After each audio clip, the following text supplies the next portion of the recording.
Hello, everybody.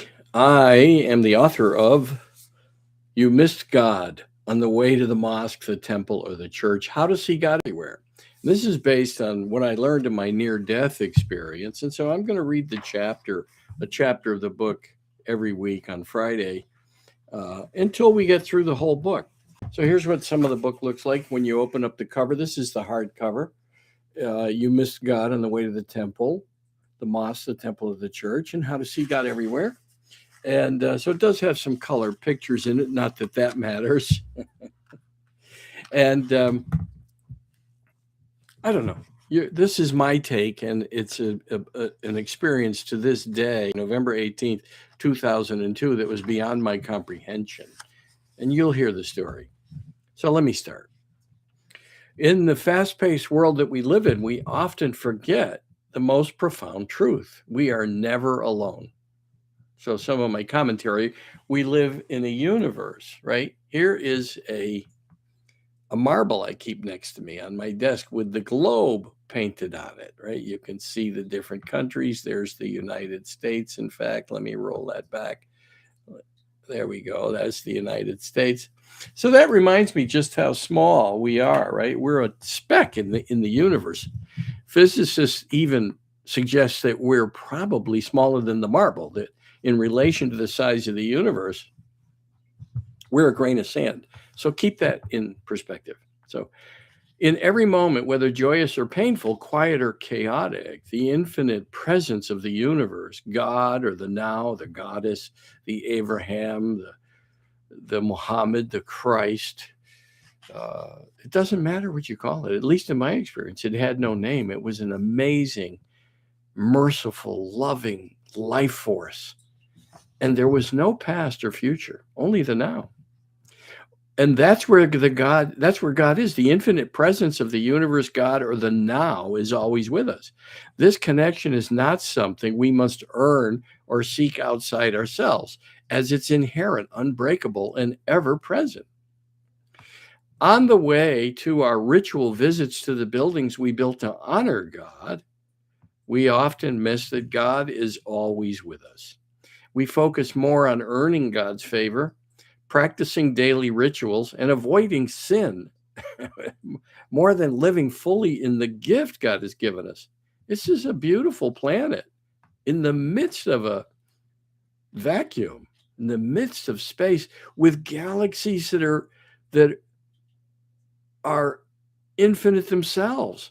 I mean, our own Milky Way galaxy, to reach one end of it to the other would take hundreds of years, if not longer, right? But it's way beyond our comprehension. But we think we have God all figured out, by the way, which is interesting to me. So we focus more on earning God's favor, practicing daily rituals, and avoiding sin than on living fully in this gift. What if sin were a myth perpetuated by those who manage the very houses we believe are holy? So, society has modernized, but yet we're still believing of a God that's over 2,000 years old. Now, come on, the universe is 13.8 billion years old. So that means the creative life force is that old. And my guess is it's way beyond even that it's so far beyond our comprehension that we can't figure it out. So that's why our acorn brain, our safe little minds, they want safety, and that's why we define things. So here, the book is not against religion, but that God is beyond containment. I pose questions that I believe will help my readers question the small-minded beliefs. Now, I trademark the acorn brain, that represents the little voice that we have, or at least I have, in our heads. I believe, and everyone I ask says they have it. So if you've got that small-minded thinker that's judging everybody, judging world events, making others wrong, getting angry, getting frustrated, getting sad, you're wasting your energy. You're letting your brain run you. So scientists research because they want answers to questions they face as they work to solve some of humanity's issues. Posing questions for today's religious leaders to challenge long-held beliefs will help humanity advance as a society. Yeah, we have to get over our small-minded thinking. And listen, I'm not trying to convince you of anything. I'm working on getting over my own small-minded thinking. It's the work I do. I help others with it because I coach people about it. So human nature follows blindly to people who seem to have the answers, like Jim Jones, for example, the leader of the People's Temple, and Heaven's Gate, led by Marshall Applewhite and Bonnie Nettles. Like Buffalo, people followed these leaders right off the cliff into death as they all committed suicide. The only positive might be that the leaders did the same. Some very bright people were followers of both, by the way. Why? Were they looking for answers to the age-old question, or did they believe that they appeased God with their behavioral worship? Is heaven only for the circumcised?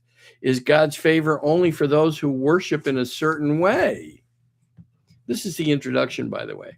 If you read this book and have questions, will you need absolution before you can see the pearly gates? My personal philosophy is to never follow anyone mindlessly, to question everything. And at one time, by the way, I was going to be a priest, a Catholic priest, until I met a young lady on the high school bus and I realized that wasn't going to work. And I said to God, okay, then how am I going to serve you? And this showed up at the age of 50. Believe me. I'm not trying to convince you of anything. It surprised me. It was a gift, but a gift not wrapped as I would like. So if you read this book and have questions, will you need absolution before you can see the pearly gates, right? I want to go back to where I was. Again, my personal philosophy is to never follow anyone mindlessly and to question everything. What if sin is a myth? Is the concept of sin meant to keep followers of various religions in line, and in some cases, governing bodies? Is sin mentioned in the Bible, written by humans who had a limited idea of God over 2,000 years ago? What if Jesus preaching that he came to free us from sin were delivered to fit society at the time? What if there was never such a thing as sin? And imagine the reaction of the people, especially, what if he said that, right? That there was never sin. And imagine the reaction of the people, especially the religious leaders of that time, if that was the message of Jesus. As it was, the leaders made sure he was crucified and died for his messaging that your sins were forgiven for those who believed in him.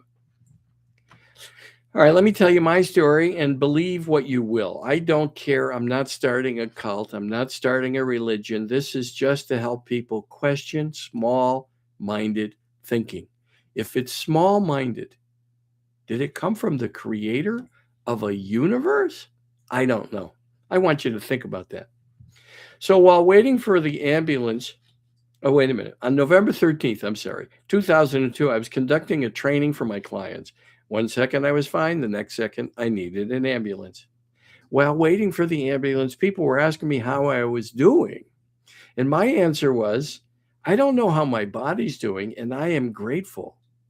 An overwhelming feeling of gratitude came over me. When the EMTs arrived, they asked the same question, and I could tell by the look on their faces that they thought not only did I need an emergency room doctor, but a shrink too. When I answered, I don't know how my body's doing, and I'm grateful, I think everyone was expecting me to say, don't let me die, I don't want to die. As I reflect, I never thought of dying, even after flatlining 5 days later on November 18th, or any time during my 100 days in the hospital, which were 60 days straight and 40 out of the next 60. That day, 1 second, I was with two friends at the end of my bed. Look at, even Albie agrees. He's barking. And I was in and out of consciousness. The next, I was one with everything and nothing, one with God, one with the infinite. I immediately sensed immense light, mercy, grace, and it was pure consciousness. There was no past or future. And I call it today only the now on steroids. There was only the now. And it was like three distinct scenes, a scene and a scene and a scene. 2 scenes and a final scene. The next scene was my life review. So the first one was immense light, mercy, grace. I knew I was one with God. And then was my life review. And only the good that I had done flashed before me in my life review. Only the good I had done. I could sense the presence of family and friends who had passed, all the ways I'd helped them, and all others whom I had helped, whether it was money I gave to people on the street or those whom I bought a sandwich for. Any life I had touched, by the way, flashed before me. And all those who I'd helped in any way, even people I smiled at. You never know what a smile can do. Let me ask you this. I ask people, how do you feel when you do good? Maybe there's a reason for that. There was no mention of my sin, and I cannot say I was sin-free. The final scene was a question from a voice I cannot describe except to say it was the voice of God. Stay or go? That was the question. My consciousness answered with thy will be done. I totally surrendered. Like I had waiting for the ambulance, I was grateful. I had no thought about dying or concern about dying. I knew there was a divine presence already with me. Next, I was back in the ICU with the same 2 friends at the end of my bed. Here's what awaits us according to my experience. There is no death, only an infinite next. And grace and mercy beyond all human understanding. There is no sin. Only the good we do is what God records onto the fabric of time, based upon my experience. I ask you this, how do you feel when you do good? Almost everyone I ask says they feel good. I suggest that this is why we're here on earth, to do good. And in my experience, we make mistakes. We make mistakes so we can learn and grow, not sin. I have one final question before I move on to chapter 1. Did you learn to walk without falling? So chapter 1, the title is Disruption. You didn't miss God, your attention did. Living life as a human being guarantees one thing: we will fall. Not because we're broken, not because we're sinful, but because growth requires movement, and movement involves missteps. It's what we're here to do. Yet many people live as if the goal is to arrive unscathed, right? Survive life without I'm going to be the perfect little girl, the perfect boy, the perfect man, the perfect woman. And then what those people do is point fingers at those who they believe are not perfect, that are less than perfect. Now, wait a minute here. Is that small-minded? Anything small-minded is not from the creator of a universe, in my experience. Okay, so people walk carefully. They live as if the goal is to arrive unscathed, morally clean, spiritually correct, and safely inside invisible lines drawn by tradition. They walk carefully, fearing a God who punishes curiosity and rewards obedience. Life becomes something to manage rather than an experience. But what if falling was never a failure? What if desire was not temptation, but invitation? Think about that. What if the very impulses we suppress were placed there to teach us discernment, wisdom, and compassion, not shame? How would we know without experience? We wouldn't even know. That's what we're here to do. This raises uncomfortable question. Did God stop advancing after the sacred texts were written? Were those texts written for the level of understanding available at the time? How would the message have been received over 2,000 years ago by people who were very small-minded and bound to tradition, which I understand? That was their experience. Our technology has evolved dramatically, our thinking far less so.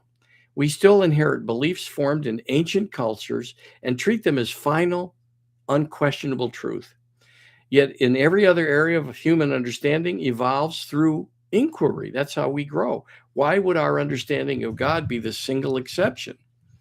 Different thinking begins the moment we're willing to question what we've been told, especially what we were told never to question, not to rebel, not to replace one belief with another, but to see clearly. History shows what happens when humans surrender their thinking to authority figures who claim excessive access to truth. Intelligent, sincere people have repeatedly followed leaders who promised certainty, sometimes at the cost of their own lives. The problem was never belief. The problem was unquestioned belief. The moment thinking stops, awareness collapses. The above applies beyond religion to politics, culture, identity, and even our own inner dialogue. Any thought that triggers an automatic emotional reaction deserves examination. Not every thought is true. Not every belief we have is wisdom. The work is simple, though not easy. Notice the thought. Pause. Ask whether it is merely whether it's a fact or merely an inherited idea.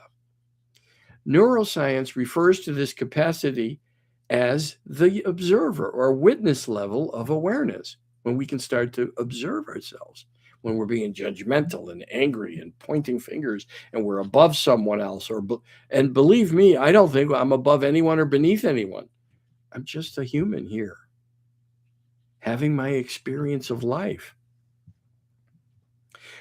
So it's the ability that neuroscience refers to step back from thought rather than be run by it. It's not spiritual abstraction, it's practical intelligence. Now, this is where freedom begins. What do I mean by you missed God on the way to the mosque, the temple, or the church? Humans have long believed that certain behaviors, and I'm reading from the book, right? They've long believed certain behaviors earn divine approval while others incur punishment. Rituals, prayers, dietary rules, garments, services, confessions, many assume these determine our standing with God, an infinite being. Okay. Believe what you will. But consider this honestly. Does a limitless creator require rule following to grant love? Does the intelligence that formed galaxies monitor hand washing techniques and attendance records? Religion at its best builds community, offers support, and encourages compassion. Many houses of worship feed the hungry, comfort the grieving, serve the vulnerable. That human impulse to care is worth honoring. Where we miss God is in believing that our path is the path that divine love is conditional, selective, or exclusive. If your child chose a different faith from yours, would you stop loving them? If not, why would God? Would you condemn your child? I love this question. Would you condemn your child to eternal suffering for a mistake, a misunderstanding, or a different interpretation of life? Think about that. Would you condemn your child to eternal suffering for a mistake, a misunderstanding, or a different interpretation of life? If your love can transcend error, how could God's love be smaller than yours? How could God's love be smaller than yours or mine? The God capable of creating a universe of staggering diversity would not be limited to a single doorway. What many doors were what God intended, but many expressions of the same intelligence moving through different cultures, languages, and histories. Were they meant to challenge us? What if the buildings, hierarchies, and rigid traditions were human attempts to contain something to suit our small minds? The Apostle Paul wrote in Romans 12:2, "Do not conform to the patterns of this world, but be transformed by the renewing of your mind." Later he adds, "Do not be overcome by evil, but overcome evil by doing good." That's what I experienced. What if this was never about belief, but about alignment? So in my own experience, during a moment when all stories fell away, all my stories fell away, there was no judgment, no tally of wrongdoing. Only the good I had done appeared in my life review, not as a reward, as recognition, which raises a simple question. What if doing good feels good because it aligns with what we are? All children learn to walk by falling, No one calls it sin. No one demands repentance. Falling is part of learning balance, even in our lives. Why would spiritual growth be any different? What if the holiest moments of your life are what if the holiest moments of your life are all of life, not just those inside a building? What if God never disappeared, only your attention did? What if the search itself delays recognition? And right now, before the next thought forms, where is life expressing that you've been overlooking? Typically, we overlook all the people and events that bug us. It couldn't be God, we think. And Wayne Dyer once said, when you squeeze an orange, you get orange juice. And when we get squeezed, we get what we need to work on. So I'm reading my book, right? If you missed God on the way to the mosque, the temple, or the church, in my experience, right? I'm not trying to convince you of anything. Just open your mind. Move beyond the small-minded thinker that you have in your head. The same one I have. I'm working on it to this day. I have not found the way. And if anyone tells you they found the way, run away. That's what I say to my clients. If I ever tell you I found the way, run away. What if God is knocking to wake us up with those events that bug us? We miss God in these moments because they challenge our tendency to make others and certain events wrong. After all, we know better. This brain loves to be right. Consider this parable. The man who missed the river. A man spent his life searching for the sacred. He traveled to holy cities, climbed mountains, fasted, prayed, studied ancient texts, and argued with anyone who claimed God was somewhere else. Each teacher pointed him in a different direction. God is here, said one, gesturing east. No, God is there, said another, pointing west. Only through this practice, only through that belief. So the man kept walking. One day, exhausted and thirsty, he collapsed beside a river. He didn't recognize it as holy. It wasn't famous. No one had built a shrine around it. Desperate, he cupped the water and drank. The water moved through him, cool, alive, and immediate. For the first time in his life, his mind went quiet. An older woman who had been washing clothes nearby looked at him and said, "You've been searching for water your whole life." He said, "Yes, I crossed deserts to find it." She smiled gently. "And yet you collapsed beside the river." Looking back at the water flowing past him, unchanged, generous, and endless, "Why didn't anyone tell me it was here?" he asked. "They did," she said. "But you were listening for directions, not paying attention." The man sat there a long time. Eventually, he realized something unsettling. The river had been flowing the entire time. It hadn't hidden. It hadn't moved. Only he had. I suggest we all miss the river, that God is the infinite now, that every second and everything in it is God, that it flows without prayer, garb, tradition, or any efforts to please it. Now, next Friday, I'll read chapter 2. Thank you for being with me. While I'm reading the book, You Missed God on the Way to the Mosque, the Temple, or the Church, How to See God Everywhere. And you can email me. All you got to do is steve@stevelentini.com. And you can email me, ask me questions. You can challenge me. I'll read and share the questions on the live events. I'm going to do these on live on Fridays until I finish the book with commentary, right? You'll hear my points about what I experienced during my near-death experience and what my experience is. I'm not going to convince you of anything. I want you to look at life differently if you'd like to. Small-minded beliefs aren't what comes from a creator.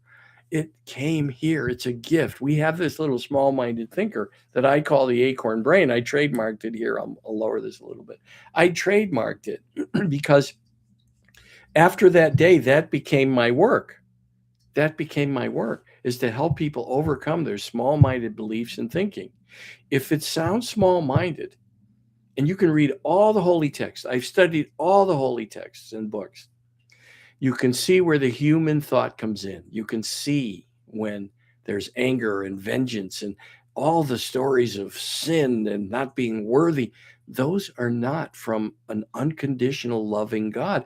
And the definition of unconditional, by the way, in what I learned in my experience, was that God is in the now, and embracing everything that shows up in your life as a gift is now you're with God in the moment, because there was no place where God was absent in my experience. Stay tuned for next week on Friday, and I'll read chapter 2 with my commentary. Thank you.